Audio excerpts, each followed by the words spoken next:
23শে ফেব্রুয়ারি 2025 তারিখটি আমাদের মতো যারা খেলা ভালোবাসে তাদের কাছে ছিল সুপার সানডে। কেন বলছি? কারণ একদিকে ছিল ভারত পাকিস্তানের ম্যাচ, সেদিকে ভারত জিতলো, বিরাট কোহলির ব্যাটে রান এলো, 51তম সেঞ্চুরি হলো। অন্যদিকে মোহনবাগান পরপর দুবার লিগ শিল্ড চ্যাম্পিয়ন হলো আইএসএল এ, এবং গোল করলো কে না দিমিত্রি পেট্রাটোস, যাকে নিয়ে এতদিন সমালোচনার ঝড় বইছিল। পর্যন্ত আইএসএল হিস্ট্রিতে যতগুলো দল চ্যাম্পিয়ন হয়েছে এবং যত পয়েন্ট পেয়েছে সবার পয়েন্টকে ছাপিয়ে মোহনবাগানের পয়েন্ট এখন হাফ সেঞ্চুরির গন্ডে টপকেছে। মোহনবাগানের পয়েন্ট এখন 52। এক সিজনের সবচেয়ে বেশি উইন সেটাও মোহনবাগানের দখলে 16টি, সবচেয়ে বেশি ক্লিন শিট 14টি, সেটিও মোহনবাগানের দখলে।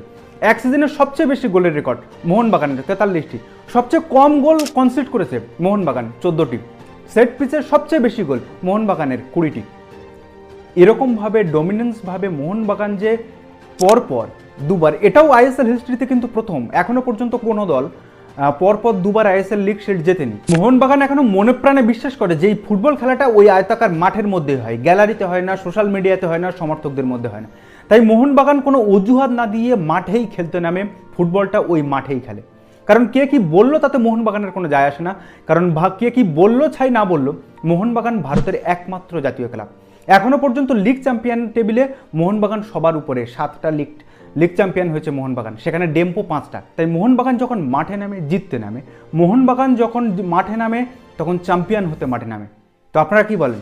জয় মোহনবাগান।